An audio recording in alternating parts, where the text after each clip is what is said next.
मालिका विचार केल्यात? नमस्कार, पुन्हा एकदा तुमच्या सगळ्यांचं स्वागत आहे. माझी हक्काची माणसं आहात तुम्ही आणि प्रत्येक वेळी आम्ही काहीतरी वेगवेगळं जेव्हा रसिक प्रेक्षकांपर्यंत घेऊन यायचं असतं तेव्हा तुमच्या मार्फत तुमच्या साक्षीने त्याचा आम्ही श्री गणेश करतो. आजही तेच केलंय आणि घाबरवण्यापेक्षा धक्का तंत्र हे जास्त महत्वाचं आहे. कारण जेव्हा केव्हा अशा मालिका आलेल्या आहेत तेव्हा उत्कंठावर्धक काहीतरी झालं पाहिजे आणि उद्या काय हा प्रश्न जोपर्यंत रसिक प्रेक्षकांना आपण पाडत नाही तोपर्यंत अशा धाटणीच्या अशा जॉनरच्या मालिका पुढे सरकत नाहीत. आणि काजळमायामधनं सुद्धा उद्या काय, उद्या किती उत्कंठा असेल, आपण ती किती तारू शकतो आणि त्यात धक्का तंत्र देऊन मग थोडीशी भीतीची सावट अशा पद्धतीने बांधलेला हा विषय आहे. आणि हो, माझा फार आवडता आणि मला मी म्हणजे खूप एन्जॉय करतो हे जॉनर. पण अशा पद्धतीची मालिका, अशा धाटणीची मालिका आता आपल्या मराठी वाहिनींवर कुठेही नाहीये. आणि अशा विषयांचा एक खूप मोठा रसिक प्रेक्षक वर्ग आहे ज्यांना काहीतरी वेगळं पाहायचंय आणि ह्या मालिकेद्वारे आम्ही आता रसिक प्रेक्षकांपर्यंत काहीतरी वेगळं आणण्याचा प्रयत्न करतोय. आणि वेगळं म्हटल्यानंतर हा विषय किंवा हा जॉनर वेगळा नाहीये, पण सध्याच्या ज्या काही गोष्टी आपण रसिक प्रेक्षकांपर्यंत मांडतोय त्या सगळ्या विषयांमध्ये हा एक खूप वेगळा विषय, एक नवीन विषय पुन्हा एकदा बऱ्याच वर्षांनी प्रेक्षकांना बघायला मिळेल. कनक दत्ता एक वेगळंच पात्र आहे आणि पहिल्यांदा अशी काहीतरी भूमिका, वेगळी भूमिका तुमच्या पदरी पडलेली आहे आणि अर्थात तिला संपूर्णपणे न्याय देणार यात काही शंकाच नाही, कारण प्रियाताईच्या पदरी पडलेलं पात्र आहे ते. पण काय कनक दत्ता झाल्यानंतर कसं वाटतंय आता? खूप भारी वाटतंय. भारी वाटतं. एक तर मला असं वाटतं की मी असा रोल कधीच केलेला नाहीये आणि मला असं वाटतं की सिरियलच्या इतिहासामध्ये सुद्धा असा रोल कोणी केलेला आहे असं मला वाटत नाही. एक वेगळं टिपिकल तो सासूसून ड्रामा नाही आहे, किचन ड्रामा नाही आहे, आणखीन एक वेगळं पात्र, वेगळा गेटअप. आणखीन मी चॅनलची आणखीन प्लस प्रोडक्शन हाऊसची खूप त्यांना मी श्रेय देऊ इच्छिते की त्यांनी कनक दत्ताच्या लुकवरती फार मेहनत घेतलेली आहे. आमचे मेकअप आर्टिस्ट प्रदीप दादा यांनीही तो भयंकर अत्यंत सुंदर तो गेटअप केलेला आहे. आणि मी स्वतःवरच खुश होते की मला स्वतःच असं खूप एन्जॉय करायला आवडली ही भूमिका. आणि एक वेगळं तरी ठीक आहे, म्हणजे थोडंसं निगेटिव्ह आहे पण तरी सुद्धा अशा भूमिका करायला सुद्धा मजा येते. म्हणजे मी थोडंसं पुढे जाऊन असं सांगेन की आपण जेव्हा एका आध्यात्मिक गोष्टींमध्ये चालत असतो, वाटचाल करत असतो आणि अशा प्रकारची भूमिका येते तेव्हा एक कॉन्ट्रास्ट आपल्या आयुष्यामध्ये येतो की अरे आपण आहोत एक आणि आपण एक वेगळं काहीतरी करतोय. हे एक चॅलेंज आहे माझ्यासाठी सुद्धा की आपण असा विचार कधी करत नाही, एवढ्या वाईट ह्याच्यावर जाऊन आपण कधी विचार करत नाही. एवढा स्वार्थी आणि एवढी चेटकीण हा जो आपण म्हणतो तो आहे नाही आपल्याला माहित नाही, पण एक मनोरंजनाच्या माध्यमातून आम्ही तो एक सादर करतो आहे आणि मला खूप मजा येते. खूप खूप छान. वा. आणि आम्ही सगळेच एक्सायटेड आहोत की काय कनक दत्ता आम्हाला आता रोज काय नवनवीन वेगवेगळ्या गोष्टी दाखवणार, खूप काय काय बघायला मिळणार आहे. तयार राहा फक्त तुम्ही 27 ऑक्टोबर पासून. या निमित्ताने मालिकेत पदार्पण करत असताना एक वेगळीच भूमिका तुझ्या वाट्याला आलेली आहे. काय तू आधी घाबरलेलीस? ऍक्च्युली असं एका लहान मुलाला जर ते लहान मूल चॉकलेट बद्दल विचार करत असेल आणि त्याला समोर किंडर जॉय दिलं तर कसं एकदम वेगळंच वाटतं, असं मुलगा एकदम वेगळाच हॅपी होतो. तसं झालं मला या सिरियल बाबतीत ऑनेस्टली. कारण की म्हणजे मी विश लहानपणापासून आपण म्हणतो की बघायचं आहे यार मला स्वतःला मोठ्या स्क्रीनवर, ती विश तर केलीच होती पण हे असलं काहीतरी होईल हे मला वाटलं नव्हतं. आणि आय थिंक लहानपणापासूनच मला विलन्स आणि थोड्या नेगेटिव्ह रोल मधल्या कॅरेक्टरची जास्ती ओढ होती. आणि what better entry into the serial world than Parnika. कारण काय डेंजर बाई आहे ती, म्हणजे काहीही करू शकते आणि एकदम आवडलेला कॅरेक्टर आहे मला. So I think it's just a cherry on top की इतकं सुंदर कॅरेक्टर मिळालंय, प्लस स्टार प्रवाह बरोबर आहे, एवढी सुंदर फॅमिली मिळाली आहे मला. तर आय डोंट थिंक मला बेटर एक एंट्री टू दिस वर्ल्ड मिळू शकतं. वा वा. अक्षय, इतक्या वेगवेगळ्या मालिका केल्या आहेस तू, आणि आता ही मालिका, आणि या मालिकेमध्ये तुझ्या मागे काहीतरी वेगळंच लागणार आहे. पण कोल्हापूर चित्रनगरीमध्ये सुद्धा तुम्ही शूट केलं. काही असा भयावह अनुभव वगैरे आला की नाही तुला? की तो रोजच येतोय शूटिंगच्या दरम्यान? सगळ्यात पहिले तुम्हा सगळ्यांचे आभार, खूप खूप आभार की तुम्ही जो काही रिस्पॉन्स मागा दिला. मी खरंच विंगेत घाबरलो होतो की एवढे किंचाळतात वगैरे. सगळ्यांना थँक्यू सो मच की प्रवाहावर इतकी मोठी अपॉर्च्युनिटी मला मिळाली. आणि भीतीदायक अनुभव मला तसा आत्तापर्यंत कधी आयुष्यात आला नाही. म्हणजे आत्ताच लग्न झालं माझं, म्हणजे हा भीतीदायक अनुभव प्रत्येकाचा आहे. पण एक किस्सा सांगावा असं वाटेल मला की हे सिरियल मिळायच्या आधी माझ्या बायकोला हा जॉनर पाहायची आणि वाचायची फार सवय असल्या कारणाने चेटकीण नावाचं पुस्तक 15 दिवस बेडवर असं फिरत होतं. आणि हा जेन्युन किस्सा आहे, अजिबात बनवलेला नाहीये, योगायोग म्हणावा त्याला. आणि रोज म्हणतोय की हे का असं सगळं का ठेवतेस, हे नकोय. आणि आरुषच्या आयुष्यात हे असं काही असणार आहे मला सिरियल मिळाल्यानंतर कळलं. सो हा कनेक्ट फार कमाल होता माझ्या आयुष्यातला आणि खूप भारी वाटलं मला त्यानंतर ही अपॉर्च्युनिटी मला मिळाल्यानंतर. सो ही गंमत एक भीतीदायक सांगू शकतो. आबा हे माझ्यासाठी खूप नवीन आणि एक वेगळं काहीतरी करायला मिळणारं पात्र आहे. एक कलाकाराला भूक असते वेगळेपणाची, प्रत्येक प्रोजेक्टमध्ये काहीतरी वेगळेपण यावं अशी इच्छा असते आणि ते मला मिळतंय. त्यासाठी मी स्टार प्रवाह सतीश सरांना थँक्यू बोलेन, शर्मिष्ठा मॅम, तेजस सरांना थँक्यू बोलेल की माझ्यावर विश्वास ठेवला आणि मला ते करायची संधी मिळाली. येस, आता मला या दोघांच्या मध्ये खेळायचं आहे. ती कधी अटॅक करेल आणि मी कधी त्याला कव्हर करेन असा तो एक खेळ सुरू होईल. आणि ते करता करता बऱ्याच गोष्टी उलगडतील, त्याही अनुभवायला मिळतील. वा वा, तुलाही ऑल द बेस्ट. थँक्यू. तुम्हाला तिघांनाही, कारण तुमच्या तिघांभोवती हे सगळं बरंच काही हा खेळ फिरणार आहे. समीराताई, तुझी भूमिका नेमकी काय आहे आणि आम्ही कोणत्या रूपात तुला पाहणार आहोत? बरीच रहस्य आहेत, त्यामुळे माझ्या भूमिकेविषयी पण रहस्यच ठेवूया. पण लवकरच कळेल. 27 तारखेपासून आपण जेव्हा मालिका पाहायला सुरुवात करू. पण खूप छान वाटतंय मला, कारण स्टार प्रवाहावर बऱ्याच वर्षांनी मी काम करते आहे, त्यामुळे ती संधी दिल्याबद्दल सतीश तुमचे, शर्मिष्ठा, तेजस सर आणि जयंत पवार सर आमचे दिग्दर्शक, या सगळ्यांचेच मनपूर्वक आभार. कारण नक्कीच आत्तापर्यंत मी ज्या भूमिका केल्या आहेत त्यापेक्षा एका वेगळ्या भूमिकेतून येते आहे. आणि मी पण या पद्धतीचा विषय कधीही अशा मालिकेमध्ये काम नाही केलेलं. आतापर्यंत कौटुंबिक मालिका केलेल्या आहेत, काही विनोदी केलेल्या आहेत, पण या प्रकारामध्ये पहिलंच काम करते आहे, त्यामुळे ती एक उत्सुकता मनात आहे. आत्ताच आमचं शेड्यूल फार रेस्टिंग, पण एक लक्षात आलं की अशा पद्धतीच्या मालिकेत काम करत असताना कलाकार म्हणून तुम्हाला स्वतःला थोडंसं मोल्ड करायला लागतं, बदलायला लागतं. कारण एरवी संवादावरती खूप भर असतो आपला चित्रीकरण करत असतं, आणि इथे तो जास्त क्रिया प्रतिक्रियांवरती भर सगळा राहतो आणि खूप वेगळ्या पद्धतीने मालिकेचं चित्रीकरण सुद्धा करावं लागतं. त्यामुळे मला वाटतं सगळ्यांची त्यामधली जी इन्व्हॉल्वमेंट आहे, म्हणजे रंगभूषाकारापासून ते सेट पास पर्यंत प्रत्येकाची, आणि खूपसं चित्रीकरण आता तर आम्ही रात्री केलं. मला रुचीचं तर फारच कौतुक वाटलं, कारण हे सगळं कॅरी करणं एक कलाकार म्हणून, हे चित्रीकरणाची जी प्रोसेस होती ती खूप वेगळी असणार आहे, हे आत्ताच्या स्केड्यूलनच जाणवलं. तर तेच पुढेही राहील. पण आणखीन एक गंमत मला वाटली की एक वेगळं जग आहे, त्यात एकदा आपण शिरलो ना की त्यातून बाहेर पडावं असं वाटत नाही, इतकं ते तुम्हाला संमोहित करून टाकतं. आणि ती मजा प्रेक्षकांना सुद्धा नक्की येईल असं वाटतं. वा वा. तर एका वेगळ्याच भूमिकेत आम्ही तुला बऱ्याच वर्षांनी पाहणार आहोत. विद्याधर यांच्या भूमिकेमध्ये, मी मगाशी अवधूत असं म्हणाले, पण विद्याधर यांच्या भूमिकेमध्ये विघ्नेश जोशी, काय बरं नेमकी भूमिका काय आहे आणि काय वेगळा प्रवास या निमित्ताने सुरू झालाय? भूमिकेविषयी सांगतोच, पण ज्या मालिकेमध्ये धक्कातंत्र आहे त्या मालिकेच्या प्रेस कॉन्फरन्सला सुद्धा त्या नटाला असा धक्का दिला जातो अवतरून, हे मलाच पहिल्यांदाच कळलं. तर ही सुद्धा आमच्या मालिकेत किती घुसली आहे बघा, म्हणजे निवेद करणारी सुद्धा. असं वेगळीच माया आहे ती.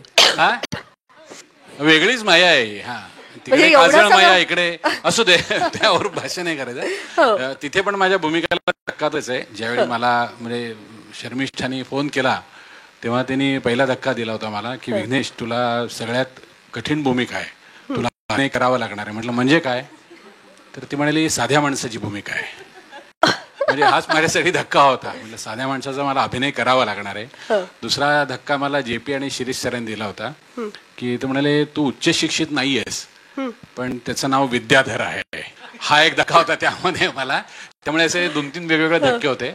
पण एक साधा माणूस आणि काय म्हणतो आपण ह्या कथेमध्ये जे पहिलं वळण आहे ती एक सतत भीती आहे गेली 25 वर्ष त्याच्या मनामध्ये आणि ती भीती दाखवत राहणं हेच या भूमिकेचं काय म्हणतो आपण थ्रेड असतो ना तो आहे. तर अधिक काही सांगत नाही. 27 तारखेपासून आपण सगळे बघूयाच. येस. ऍक्च्युली विनेश आता जे काही बोलला ना ते कॅरेक्टर तेच डिमांड करत होतं. त्यामुळे टेलर मेड होतं या रोलसाठी. ज्या आता जेवढं हॉरर आपण सगळं गूढ सगळं बघत होतो आणि विघ्नेशनी 2 मिनिटात येऊन 1 तास पूर्वी आपण जो माहोल क्रिएट करण्याचा एफर्ट केला होता तो जो काही 2 मिनिटात घाल.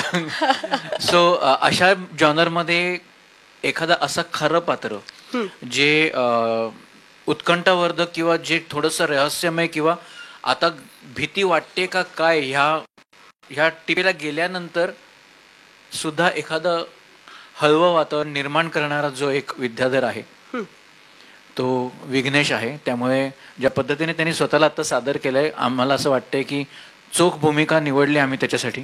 प्रत्येक वेळी तो वेगवेगळ्या भूमिकेमध्ये अगदी लिहिल्या घुसतो. त्यामुळे ही भूमिका तर मला असं वाटतं तो अगदीच खूप छानपणे निभावेल. प्रेस कॉन्फरन्स जी ठेवली आहे त्याचा जो ऍक्ट डेव्हलप केलेला आहे ज्याच्यानी उत्सुकता जी वाढलेली आहे रसिका प्रेक्षकांकडे तर ती तशीच टिकून राहणं किंवा त्याच्याहून एक पायरी वर नेण्याची जबाबदारी आता आमच्यावरती वाढलेली आहे. तर त्यासाठी ऍक्च्युली आम्ही बरेचसे जॉनर केलेले आहेत. हा जॉनर पहिल्यांदा करायला मिळतो आहे आणि प्रवाहावरती पण आमची पहिली सिरियल आहे. तर दोन्ही गोष्टी आमच्यासाठी खूप म्हणजे खूप रिस्पॉन्सिबिलिटीवाल्या आहेत. तर आम्ही खूप प्रयत्न करू की जी काही एक्सपेक्टेशन आहे रसिका प्रेक्षकांची चॅनलची सतीश सरांची ती तशीच ठेवावी की त्याच्याहून एक पाऊल पुढे जाण्याचा नक्की प्रयत्न करू. मला थोडंसं बोलायचं आहे. मला खरं तर माझ्या टीमचं इथे कौतुक करायचंय. कारण का ज्या वेगवेगळ्या पद्धतीने ते एखादी मालिका मांडतायत अशा पद्धतीचं सादरीकरण आपण फार रेअरली बघतो की एखादी मालिका अशा पद्धतीने सादर केली जाते. आणि यावेळेस त्यांनी मला सुद्धा काही दाखवलेलं नव्हतं. ते म्हणाले होते की तुम्हाला खूप हौस आहे लोकांना धक्कातंत्र दाखवायची तर आज मला एक धक्कातंत्र दाखव म्हणून. पण अशा पद्धतीने एखाद्या मालिकेचं कर्टन रेझर सारखं आपण म्हणू शकतो एखाद्या मालिकेचं इंट्रोडक्शन देणं हे खरंच खूप छान पद्धतीने स्टार प्रवाहाची टीम करते. त्यामुळे एकदा माझ्याकडनं सुद्धा खूप जोरदार टाळ्या तुमच्यासाठी. खूप वेगळी पद्धत आहे आणि अशा पद्धतीने सिरियलचा जॉनर काय असेल सिरियलचा विषय काय असेल हे रसिका प्रेक्षकांपर्यंत खूप छान पोहोचतं. आणि त्याचं सादरीकरण वैभव घोगे आणि टीम कलाकारांनी जी काही मेहनत केली आहे सकाळपासून एक साधारण टेम्पो क्रिएट होतो एक बेस क्रिएट होतो की काय विषय पुढे असेल ते. Great job guys. फॅन्टॅस्टिक. वा खरोखर अप्रतिम. कारण हे सगळं इथे असं निर्माण करणं हे अजिबात सोपं नाहीये. कारण एक कुठेतरी आपण मनाशी गाठ धरून ठेवलेली असते ना की आता आपल्याला या प्रेस कॉन्फरन्सला जायचं आहे, काजळ माया नाव आहे आणि एकूण म्हणजे काहीतरी वेगळं असेल. पण हे इतकं वेगळं असेल याची अपेक्षा खरंच कोणी केली नसेल. शर्मिष्ठाताई तू तर केलीच नव्हतीस. तेजस सरांनी सांगितलं तसं. पण जेव्हा हा विषय पहिल्यांदा तुझ्याकडे आला आणि मग मालिका आता करायची आहे, मालिका निर्माण करण्याची संधी आहेच, पण हा एक वेगळा विषय हाताळणं तर कुठे भीती वाटली. कारण रसिकांपर्यंत पोहोचणं आणि रसिकांनी तसा प्रतिसाद देणं हेही फार गरजेचं आहे. तर काय अपेक्षा तुझ्या आहेत या मालिकेकडनं? खरं बघायला गेलं तर खूप खूप अपेक्षा आहेतच. आणि जसं मी मगाशी सुद्धा म्हणाले की जबाबदारी नक्कीच वाढलेली आहे. पण जसं मी म्हणेन की ज्यावेळेला आपण म्हणतो की आम्ही प्री प्रोडक्शन जेव्हा आम्ही करतो म्हणजे आधीपासून सगळे मालिकेची तयारी वगैरे सगळी, तर या सगळ्यासाठी ना चॅनल मधनं जी टीम नॉर्मली जी असाइन केली जाते आमच्यासाठी ती टीम त्याच्यानंतर मी जसं म्हणेन की चॅनल हेड सुद्धा किंवा आणि त्यानंतर मिळणारे सगळे म्हणजे प्रोडक्शन हाऊसमध्ये मिळणारे डिरेक्टर, तंत्रज्ञ आणि आर्टिस्ट ही सगळी भट्टी जमून येणं खूप गरजेचं असतं. आणि ती जेव्हा भट्टी व्यवस्थित जमते ना त्यावेळेला आपोआप ती मालिका रंग घेत चढते, म्हणजे पुढे जाते आणि 1 नाही, 2 नाही, 3 नाही, 4 नाही अशी अनेक वर्ष ती चालतच राहते. आणि मला असं वाटतं की या प्री प्रोडक्शन करतानाच मला ते जाणवायला लागलं होतं की ही भट्टी व्यवस्थित जमणार आहे. आणि आम्ही आता शूटिंग सुरू पण केलं आणि तेव्हा माझी खात्री पटलेली आहे की ही भट्टी खूप छान जमलेली आहे. त्यामुळे डेफिनेटली आम्ही खूप शुअर आहोत, आम्ही कॉन्फिडंट आहोत निर्माते म्हणून सुद्धा की प्रेक्षकांच्या अपेक्षा आम्ही पूर्ण करू शकू. कारण आमच्याबरोबर आमची टीम, चॅनलची असू देत, आमची असू देत, ही सगळी खूप स्ट्रॉंग आहे. आणि नक्कीच आम्ही मालिका 1 नाही, 2 नाही, 4-5 वर्ष नक्कीच चालवू. नक्कीच चालणार. जयंत सर, खरं तर दिग्दर्शकासाठी खूप चॅलेंजिंग आहे. कारण एक सरळसोट कुटुंबासाठी साधा विषय असलेली मालिका दिग्दर्शित करणं, वेरॅज अशा प्रकारची मालिका दिग्दर्शित करणं ज्यामध्ये बऱ्याच गोष्टी, बरेच इफेक्ट्स एका वेळेला दाखवायचे आहेत. प्रोमो सुद्धा आत्ता आम्ही बघितला. म्हणजे प्रत्येक गोष्टीमध्ये काहीतरी वेगळं आहे, अनपेक्षित घडणारे असं दिसतंय. असं दिग्दर्शन करणं किती अवघड आणि किती म्हणजे विचारशक्ती कुठे कुठे पणाला लावलीत याचं दिग्दर्शन करताना? तसं उत्तर थोडं कठीण आहे, पण एकटा दिग्दर्शक काहीच करू शकत नाही. त्यासाठी एक टीम सपोर्टला उभं राहणं खूप गरजेचं असतं. जेव्हा लेखक खूप छान पद्धतीने लिहितो तेव्हा आपल्याला कळतं की आपल्याला याच्या वर जायचं आहे आणि याच्यावर एकटा दिग्दर्शक कधीच जाऊ शकत नाही. तो त्याचं विजन मांडतो. त्यासाठी चॅनल, प्रोडक्शन हाऊस, प्रोड्युसर्स आणि संपूर्ण टीम जी सोबत काम करते आणि ॲक्टर्स यांचा सपोर्ट खूप आवश्यक असतो. आणि ते जेव्हा सगळे सपोर्ट करतात तेव्हाच आपल्याला आपल्या विजनपर्यंत जाता येतं. त्यामुळे ते दिग्दर्शकासाठी जे कसब आहे ते त्याचं एकट्याचं नसतंच कधी. सगळे जेव्हा सपोर्ट करतात तेव्हा ते शक्य होतं. आणि माझ्या मते आम्ही ते बऱ्यापैकी शक्य करून दाखवलंय. पण शेवटी सतीश सर जेव्हा पाठीवर हात ठेवतील तेव्हा कळेल आम्हाला की आम्ही किती सक्सेसफुल झालोय. मला पहिला दिवस आठवतो, मी आणि सतीश सरांनी जेव्हा या मालिकेच्या विषयाची सुरुवात केली होती तर त्यावेळेला असा एक विषय झाला होता आमच्यामध्ये की जगामध्ये पॉझिटिव्ह आणि निगेटिव्ह दोन्हीही गोष्टी आहेत आणि त्या कायम आहेत. म्हणजे पूर्वीही होत्या, आत्ताही होत्या. तसं आपलं एक विश्व आहे, तसं या पॅरानॉर्मल गोष्टींचं सुद्धा एक विश्व आहे जे आपल्या आजूबाजूला वावरत आहे. तर त्यावेळेला सर मला म्हणाले की शिरीष, आपण जर का आत्ता असे बसलेलो आहोत आणि मला कळलं की माझ्या बाजूला बसलेली जी व्यक्ती आहे ती माणूस नाहीच आहे, ती चेटकीण आहे, तर काय होईल? मी ट्रेनमधनं चाललेलो आहे आणि माझ्या बाजूला एक मुलगी बसलेली आहे आणि मला अचानकपणे तिच्या एका ॲक्टिव्हिटीवरनं कळतं की ती वेगळी आहे, ॲबनॉर्मल आहे किंवा सुपर नॅचरल आहे. आपल्याला त्या फ्लेवरचं काहीतरी करायचं आहे की तो जो धक्का असेल. तर मला असं वाटतं की या मालिकेचं वेगळेपण असं आहे की जरी ही सुपर नॅचरल मालिका असली तरी ती 2025 घडते. आणि मला असं वाटतं की आमचं खरं यश त्यावेळेला असेल ज्या वेळेला ही मालिका टेलिकास्ट व्हायला लागल्यानंतर रस्त्यावरनं फिरणारा माणूस सुद्धा कदाचित बाजूच्या व्यक्तीकडे संशयाने बघेल की याच्यामध्ये काही वेगळं आहे का. सो त्या पद्धतीची या मालिकेची ट्रीटमेंट आहे. आणि सो मला असं वाटतं की तो जो एक प्रकार आम्ही पकडला आहे तर मला असं वाटतं की आत्तापर्यंतच्या सगळ्या सुपरनॅचरल मालिकांमध्ये किंवा त्या जॉनरमध्ये तो थोडा वेगळेपणा आहे. आणि मला कायम स्वतःला भयरसाबद्दल खूप आकर्षण वाटलंय. म्हणजे साधी गोष्ट आहे की आपण एखाद्या कड्यावरती उभे राहतो, आपल्याला माहिती असतं खालती खूप खोल दरी आहे आणि त्याच वेळेला आपल्याला मोह वाटतो की उडी मारावी. तर त्या पद्धतीचा हा जॉनर आहे असं मला वाटतं की मला खूप भीती वाटत असते पण मला अजून घाबरायचं असतं. तर ही जी प्रेक्षकांची भीती वाटून घेण्याबद्दलची जी भूक आहे ती भूक कुठेतरी ही मालिका पूर्ण करेल असं मला वाटतं. आणि सगळ्यात महत्त्वाचं म्हणजे आज या मालिकेच्या निमित्ताने मला सतीश सर, मोनिका आणि स्टार प्रवाहाचे खूप आभार मानायचे आहेत. कारण इतके वेगवेगळे जॉनर्स त्यांनी मला लिहायला दिलेले आहेत. अगदी पौराणिक पासून, सुपरनॅचरल पासून, सोशल पासून, म्हणजे असा कुठलाही जॉनर नाही तो त्यांनी मला लिहून दिलेला नाहीये. तुम्ही मगाशी मला विचारलं लेखक म्हणून काय वेगळं वाटतं, तर मला असं वाटतं की त्यांनी जो विश्वास टाकलेला आहे तो विश्वास परिपूर्णपणे निभावणं ह्याच्यातच माझ्या लेखक असण्याचा मोठा कस आहे आणि तो मी करण्याचा प्रामाणिक प्रयत्न करतोय. खरं तर आज मोहन सरांना मिस करतोय. ते त्यांच्या एका पर्सनल कामासाठी मुंबईच्या बाहेर आहेत, नाही तर ते आले असते. पण मला स्वतःला फार आनंद आहे की मोहन सर ह्या शोमध्ये आहेत, कारण का माझी टेलिव्हिजन इंडस्ट्रीमधली कामाची सुरुवात मोहन जोशी सरांमुळे झालेली आहे. मला आठवतो मी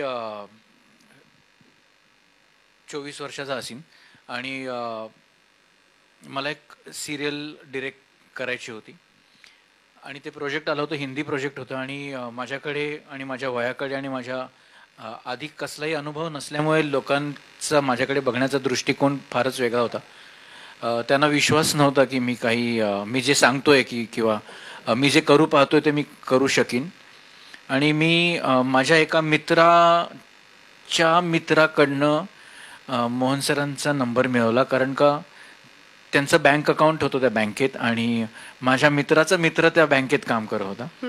त्यांच्याकडनं मी नंबर मिळवला आणि मोहन सरांपर्यंत निरोप पोचवला की मला जरा यायचं आहे भेटायला. तर त्यांनी नाव ऐकून म्हणाला, मराठी मुलगा आहे, लहान दिसतोय, पाठव घरी.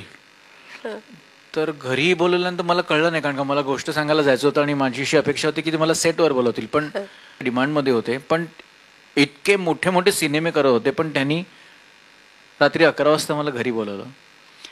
मी 11 वाजता घरी गेलो होतो. सर्वात पहिला प्रश्न विचारला, जेवलायस का? म्हटलं हो का, मी जेवण आलोय. तर मी जेवलो तर चालेल का तू बोलता बोलता? म्हटलं ऑफकोर्स तुम्ही. तर जेवता जेवता त्यांनी माझ्याकडनं ती गोष्ट ऐकली आणि जेवण संपल्यानंतर शेवटचा घास घेतल्यानंतर म्हणाले, उद्या पोचतो सेटवर, किती वाजता यायचंय सांग. जेव्हा कोणीही विश्वास ठेवत नाही आपल्यावर आणि एखादा माणूस ठेवतो, तेव्हा खरंच देव भेटल्याचा अनुभव येतो. मोहन जोशी आणि रीमा लागोई हे 2 व्यक्तिमत्व असे आहेत ज्यांनी माझ्यावर मी काहीही केलेलं नसताना विश्वास ठेवला. आणि त्यांच्याबरोबर मी एक पायलट शूट केला होता UTV साठी. आणि त्याच्यानंतर मला जे काही आयुष्यात काम मिळालंय ते त्या पायलटमुळे मिळालंय. त्यामुळे मी त्यांचा सदैव ऋणी राहीन की त्यांनी माझ्यावर विश्वास ठेवला. आणि आजपर्यंतचा माझा जो काही प्रवास आहे तो मोहन जोशी सरांच्या एका होकारामुळे घडलेला आहे. त्यामुळे खरंच खूप खूप आभारी आहे मी मोहन काकांचा. कोणावर तरी विश्वास ठेवणं ही फार महत्वाची गोष्ट असते आणि ती त्यांनी केली, त्यामुळे थँक्यू सो मच. आणि त्याच्यानंतर मग आम्ही अग्निहोत्र नावाची मालिका सुद्धा केली. त्याच्या आधी मी स्मिता तळवकरांची ऊन पाऊस सुद्धा मालिकाही करत होतो. आम्ही 3-4 प्रोजेक्ट्समध्ये एकत्र काम केले. त्या पायलटनी मला ती मालिका दिली नाही, पण त्या पायलटनी मला आजपर्यंतच माझं करिअर दिलं. त्यामुळे त्या मालिकेपेक्षा खूप काही मोठं देऊन गेला तो एक भाग माझ्यासाठी. तर ही आठवण माझ्यासाठी खूप मोलाची आणि ही मी सदैव माझ्याकडे खरंच ती टॉप ऑफ द माइंड ठेवीन की जोपर्यंत तुम्ही कोणावर तरी विश्वास ठेवत नाही तोपर्यंत त्या व्यक्तीचं पुढचा प्रवास कदाचित ठरणार नाही. आणि अशा मोठ्या माणसांनी वय अनुभव ह्याचा काहीही पुढे मागे विचार न करता होकार दिला, त्याच्यासाठी माणूस खूप मोठ्या मनाचा लागतो. खरं खरं.